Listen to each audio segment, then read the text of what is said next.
থাকে সবাই মারহাবা কোন মারহাবা আর জোরে কোন মারহাবা। আমাদের কি কোনো অন্যান্য ভয় আছে? শুধু ভয় থাকবে কার? আল্লাহ। I do not care without of Allah, আল্লাহ ছাড়া এই দুনিয়াতে আমরা আর অন্য কাউকে ভয় করতে চাই না। কথা বলেন ঠিক কি না? ঠিক। বন্ধুগণ আমার ভাইরা, আর 5 থেকে 10টা মিনিট আমি আপনাদের কাছ থেকে চেয়ে নিচ্ছি বাবা। আমি আপনাদের আর বেশি বিরক্ত করতে চাই না। আসেন বাবাজি, আল্লাহ রাব্বুল আলামিন বললেন মুসলমান হইয়া কবরে আসো। 2 নাম্বার, এই দুনিয়ার জমিনে বেঁচে থাকলে বলেন তো বাগান ভয় করা লাগবে কাকে? আল্লাহ। আরো জোরে জোরে বলুন না কাকে? আল্লাহকে। আমার যুবক বন্ধুরে, আল্লাহরে ভয় করবে। গুনাহ যতই করে ফেলেন না কেন, গুনাহ যদি পাহাড় পরিমাণ হয়ে যায়, গুনাহ যদি এই সাগরের ফেনা পরিমাণ হয়ে যায়, শয়তান কিন্তু দিলের ভিতরে প্ররোচনা দেয়, ও বন্ধু তুমি গুনাহ ছাড়িও না, গুনাহ বাদ দিও না, আল্লাহ তোমাকে মাফ করবে না। শয়তানের প্ররোচনা শুনলে হবে না। আল্লাহ কোরআনের ভিতরে বলেছে লা তাকনাতু মির রাহমাতিল্লাহ। আল্লাহ বলেন বান্দারে, আমার রহমত থেকে তুমি নিরাশ হইও না। কথা বলেন ঠিক না বেঠি? একটু জোরে বলেন ঠিক কিনা? এক নম্বরে ঈমান আনতে গেলে নামাজের দরকার আছে না নাই? ঈমানের পরেই নামাজের ঘোষণা দিয়েছেন কে? আল্লাহ। আমার বন্ধুগণ, নামাজের পরে পিতামাতার খেদমতের ঘোষণা দিয়েছেন কে? পিতামাতার খেদমতকে ফরজ করে দিয়েছেন কে? আমার বন্ধুগণ, এই জন্য ঈমানের গুণ হইল নামাজ পাঁচ ওয়াক্ত পড়া, আর 2 নাম্বার পিতামাতার খেদমত করা, নবীর সুন্নাহ মাফিক জীবন পরিচালনা করা, আর আল্লাহ পাককে বেশি বেশি ভয় করা, ভয় করার মতো করা। এই আল্লাহ পাককে যদি ভয় করে দুনিয়া থেকে বিদায়কে কবরে যাইতে পারেন, বিশ্বাস করেন বাজান, আপনার কবরখানি জান্নাতের বাগান বানায় দিবেন কে? আসে বন্ধুরে, এই দুনিয়া কেউ আপন না, বিবি আপন না, সন্তান আপন না, ভাই আপন না। বিবিকে যদি ঠিক মতো ভরণ পোষণ না দেন, বিবি বাপের বাসা চলে যাবে। নিজের সন্তানকে যদি ঠিক মতো খাইতে না দেন, সন্তান বাবার বিরুদ্ধে চলে যাবে। নিজের ভাইকে যদি একটু সম্পত্তি কম লিখে দেন, ভাই ভাইয়ের বিরুদ্ধে মামলা করে। কিন্তু আমার বন্ধুরে, আমার ভাইরাও, একমাত্র আমাদের নিঃস্বার্থ যিনি ভালোবাসেন তিনি হলেন আমাদের আল্লাহ।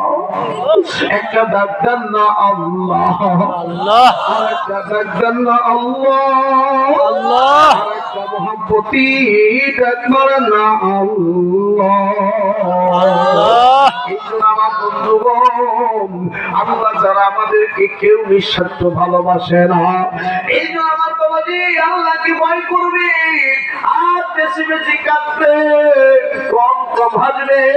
এই মাহফিলে যারা বসে আছেন শেষ পর্যন্ত থাকবেন, থেকে চোখের পানি ছেড়ে যদি কান্না করে বিদায় নিতে পারেন, বিশ্বাস করেন বাজান, আজকের এই মাহফিল আল্লাহ কবুল করে নিবে।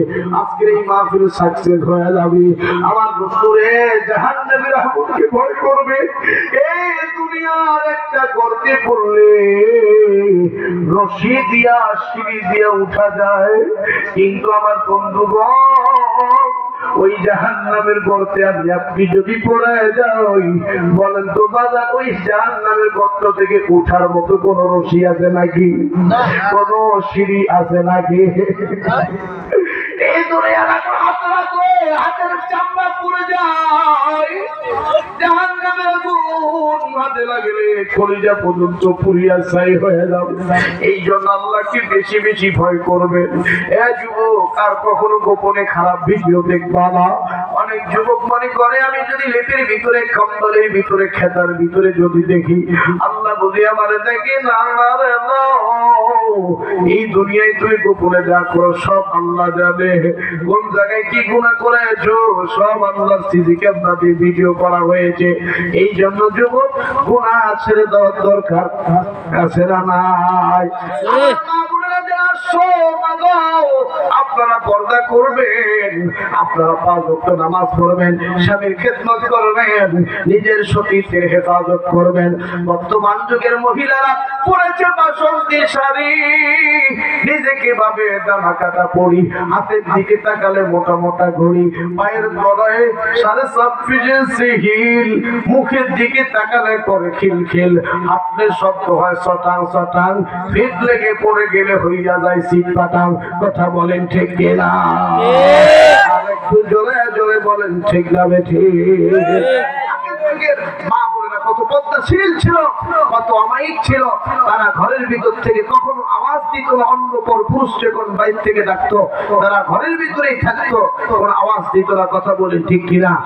এই যুগে কোন যুবক যদি আমার ভাইয়া তার বন্ধুর খুঁজে, তার বন্ধুর সন্তানে যদি তার বাড়িতে গিয়ে একটু শুধু ডাকছে, এ আব্দুল কুদ্দুস ভাই, এ সলিমউদ্দিন কলিমউদ্দিন আসনি বাড়িতে, একটু দরজা খোলো, দেখবেন কি সুন্দর করে ভাবি সাহেবা দরজা খুলে বলবে, আরে তুমি এসেছো, বলো কি বলবা? কথা বলেন ঠিক না ঠিক? আরো জোরে বলে। এই যে মিষ্টি মিষ্টি কথা বলে, এরকম মহিলা আছে না নাই?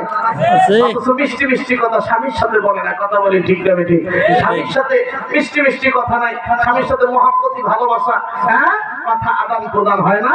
অথচ দেখবেন এই মোহনগঞ্জ, এই নেত্রকোনায় মার্কেটে কাপড় কিনতে গেলে দেখবেন কি কায়দায়, কি মিষ্টি শুনে দোকানদারের সাথে কি কায়দায় কথা বলে যে, ভাইয়া ভাইয়া আমাকে একটা সুন্দর দামি 3 পিস দেখা।